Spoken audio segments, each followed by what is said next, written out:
Laos, embattled kingdom in Southeast Asia, is a land whose heart is divided into three parts. Government troops may be either neutralist or pro-Western and may sometimes fight each other. But here they are fighting against homegrown communists, the Pathet Lao. In this bitter civil war, the great powers of the world fight by proxy, supplying arms and ideas, struggling to win the allegiance of the people who live and who are uprooted on this dangerous frontier between the East and the West. Laos is the mountain crossroads of Southeast Asia. The Pathet Lao holds one side of the country. From its area, entire villages are driven into free Laos. Sam Thong is a refugee center, the headquarters of Pop Buell. In these mountains, Buell works for the United States Agency for International Development, giving relief to refugees, resettling them in clusters of villages around Sam Thong, and helping mountain people develop a modern way of life. Edgar Buell is one of many Americans doing similar work elsewhere.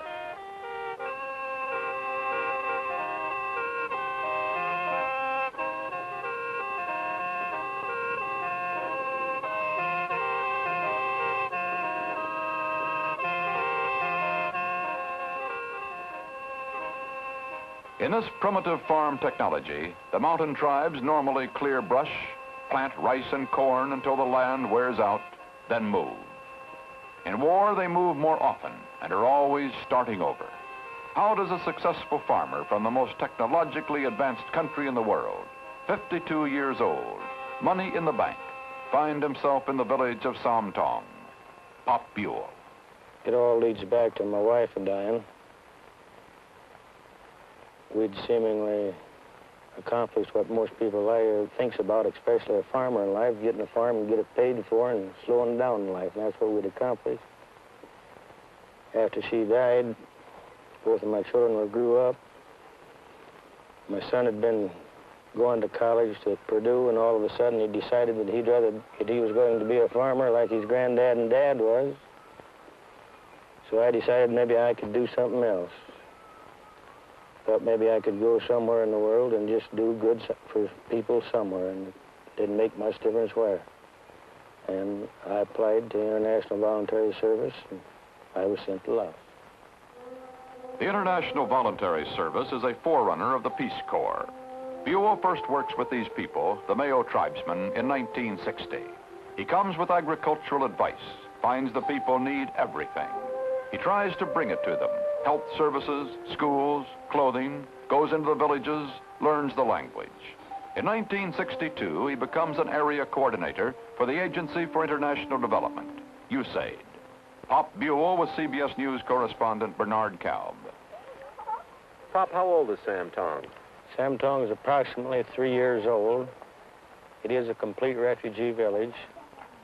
3 years ago, when I came in here, there was nothing, not even a building at Sam Thong. At that time, we had about 3,600 people, and as you can see today, we have got about 10 to 1,100 people.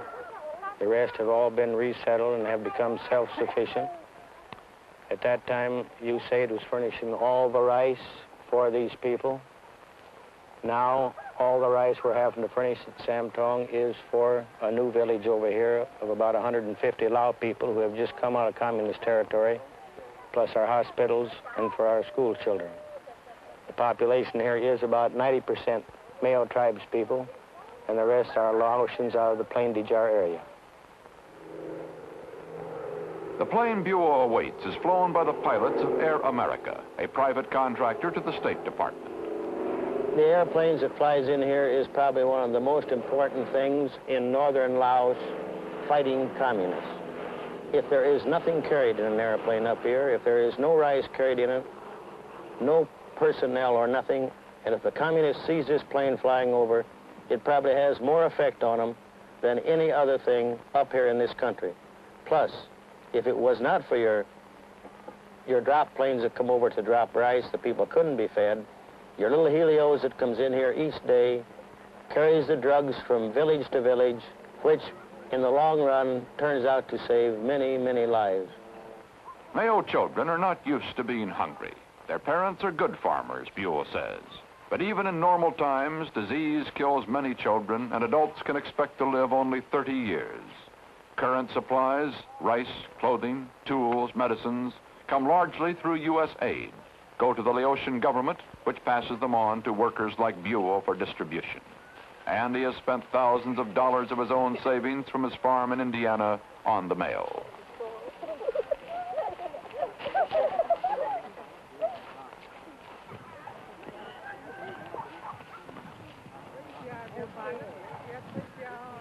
Sam Tong is a base for Buell. He also works in outlying villages surrounded by the Pathet Lao, with guerrilla warfare a daily danger. Buell jeeps in, walks in, or flies in. There are now about 100 landing strips in the mountains. The planes get shot at and hit. Buell has had a jeep shot out from under him. He has been a refugee himself more than once, and at one time the communists were reported to have a price of $25,000 on his head.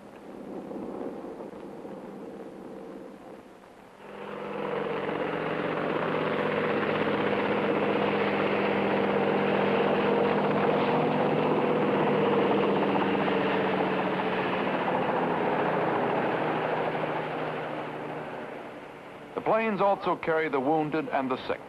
Villagers who do not submit to the communists must flee or fight. The Mayo are strong fighters, but Buell says two things the communists care nothing about: time and lives. In the beginning, he learned from a nurse how to give drugs, perform amputations, deliver babies. Then he promised villagers if they would build a clinic or a school, he would see that it got supplies and help. That's what the other side does, Buell says.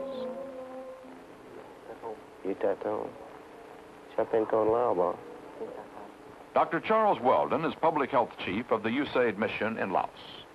Up until about 3.5 years ago, the only medical tradition that they had was based on superstition, and it's only been about in the last 3.5 years that POP has started to develop these rather crude dispensaries and hospital facilities, and to train people from the mountains to give the medical care. We unfortunately have a very heavy load of war wounded. Probably at least half of the patients are people who've been injured by different types of war accidents.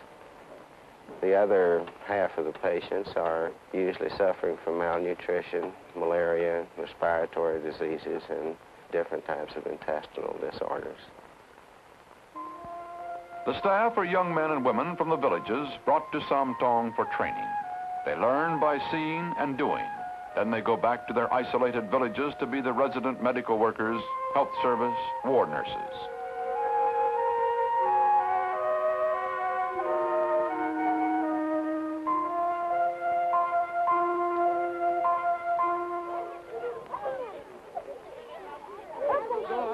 "4 years ago, seeing how the communists worked before me," Pop Buell says, "I decided to build a school."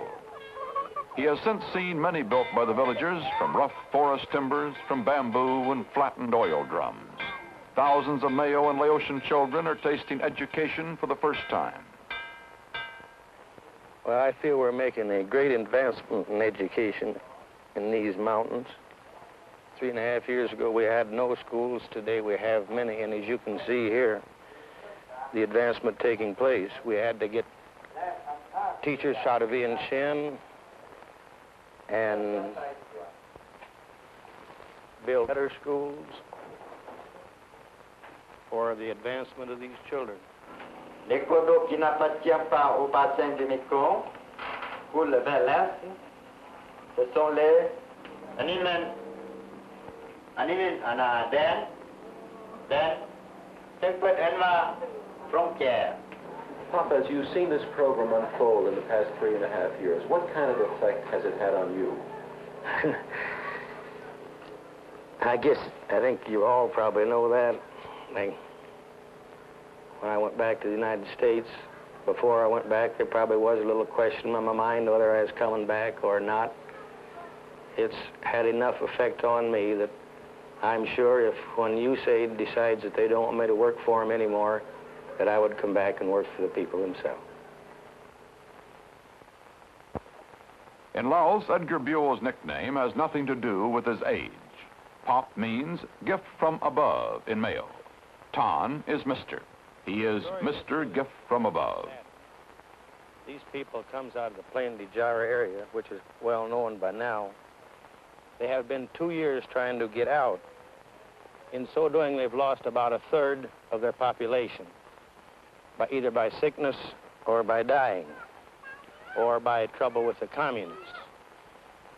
They got in here about 4 months ago, and as you can see, it's becoming an established village. Up until 2 months ago, when I come from home leave, I didn't know them. But seemingly, they had heard somewhere across the mountain there that there was somebody over here that would not only be willing to accept them and would help care for them. And as soon as I arrived, after the second night, these people had already made preparations for a bossy, which we call a party, which you can guess was a very simple party that assured me that they had already had accepted me. They knew you by your name, Ton Pop. That is right. They knew me before they got here. And I had never met none of these people before in my life. What's happening here, Pop? You can see here an improvement that is taking place, and a very necessary improvement. For generations, these people with their livestock have been inbreeding. And you can see by looking at this pig what we have got to work with. You can see it that the belly nearly touches the ground. There is no clasp to the body whatsoever. We have put in this village a male hog that I got out of Saigon, that Usam Saigon gave me. And here you can see the results of the first pigs. And notice the difference, how straight they are.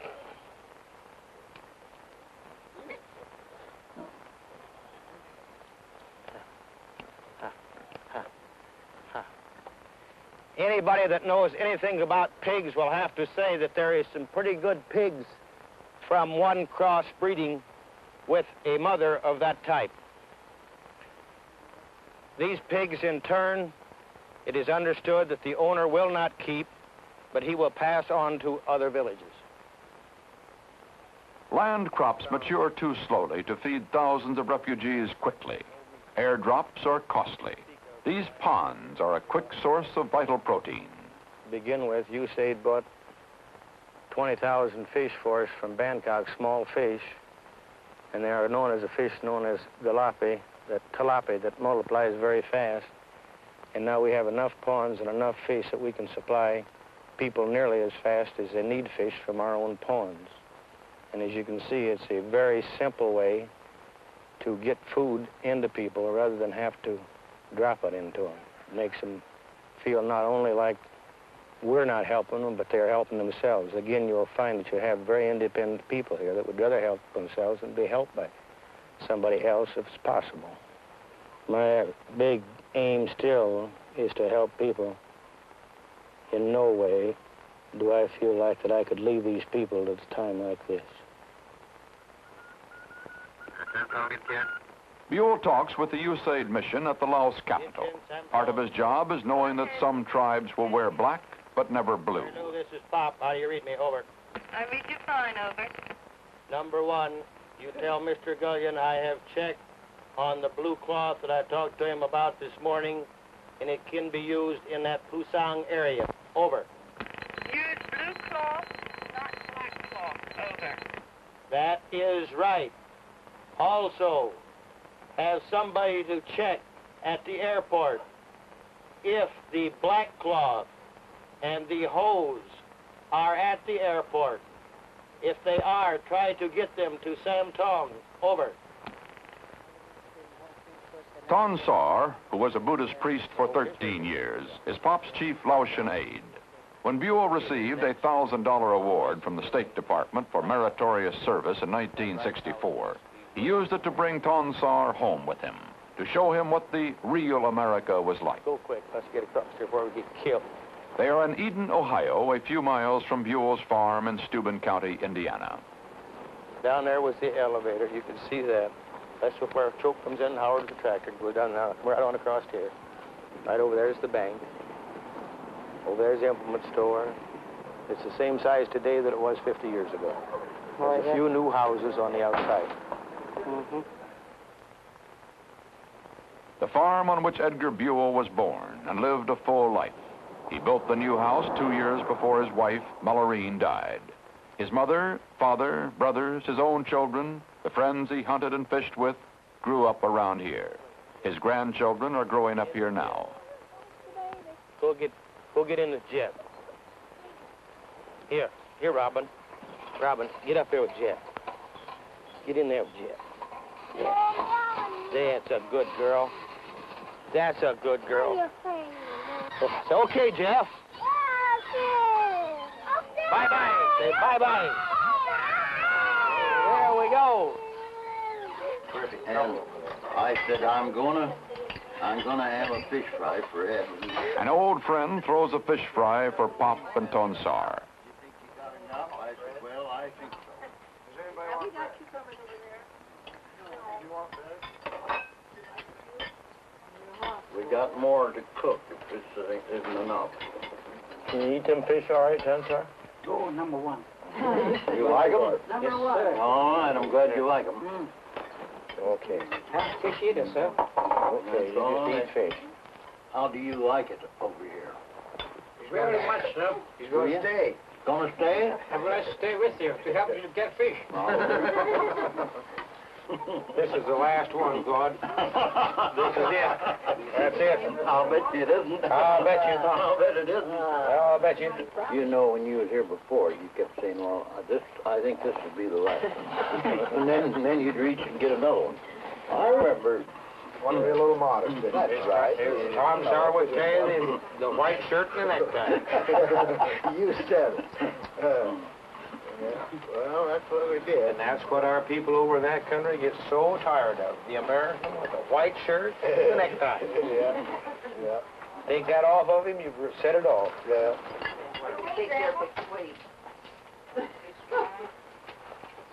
Okay, now. How about this? There you are. Hey. How about that? Them's real fish on their I saw the picture, the first time, and I look at us. See, this has been broke off already, see? You got there brittle. Of course, that is broke before. I put a piece of tape. I don't have nothing to show you like you show me right now, but I show you some. You will. What I got from my country. Here. What do you got? That's his religion. This is a very pure gold. It's, my Yeah, that's worth more than any of us has got in their pockets. Is that I'll right? swear. Is that right? This is a statue of Buddha. What my region, what I worship, what I believe that your people believe, Christian or Catholic. I hang around over here for making happiness, so get a nice trip. And, so. Now, you lift this is pure gold. What the people does, gold is much cheaper over there than it is This is here. the golden ring. The people that fast as they get money, they'll put it in gold. So if they've got to run in across the other country, they've got their money with them, see? Oh. It's in a little bundle. Yeah. And you can always sell gold anywhere in the world. Nothing more than this, to show you right now. Fast as he or most people has any idea that they're, and he's in about as much hot water as I am over there. If I was to have to go, I'd have to find some way to get him out, so we've got to keep whatever he's got in little bundles like this so he can carry it with him. Well, I'm glad you got to come over. I'm glad I met you anyhow. After a complete trip around the world, they are back in Laos. This hat I got from the Texas. That is one big state and famous state in America. Before I decided myself to get this hat, I saw in a movie so many times. There's like a cowboy hat. It's a very funny hat in the movie. Every people love to get in, want to have it. So myself, when I go to United States of America, I never forget what I want to get. That is cowboy hat I got from Texas in Houston. America people and our people over here are not too different, but it's quite different what the people work or doing or have something to live or have something to eat in America. But the heart, we got the same heart because we are fighting the enemies of the free world and freedom together. Get Chan 20 blankets and 10 sleeping mats for Bansong. I believe we better let him go. Man, let this man, this is the one his wife died. Now I'll get you one more. You got, okay. Me Luke Chakun you. Pop has only a high school diploma, received almost 35 years ago. But he has learned enough of the Lao, Mayo, and Thai languages to get along without an interpreter. This woman wants to trade vegetables for bread. By God, I can't take her vegetables, though. She needs them worse than I do. There you are. She needs them vegetables.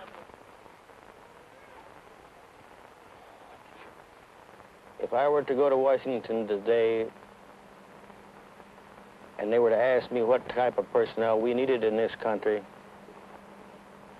it would be like this. Number one would be to get me a man with a real sense of humor. Number two, I would tell them like this, that when they are recruiting personnel, to get a man with a college degree, but along with that, get a man that has a lot of experience in no matter what field it might be, even if he's working in the office in the capital or if he's working in the mountains with the villagers. But in picking that man, if he hasn't got both, I would say cut the college degree and send me the man who has got much experience. I feel in no way are you ever going to whip communism in this country or any other country with bullets alone. In fact, I feel that what we are doing up here as Americans has to come way, many months ahead of before you bring the bullets in. To do this work, Buell feels that there is at least one man like him in every rural county of America, short on education, but long on experience. What he counts as experience is this: a memory of weeding onions at 5, the farm, the hardship of the Depression, winning through, the goodness of his wife, her death, the end of everything, and the beginning.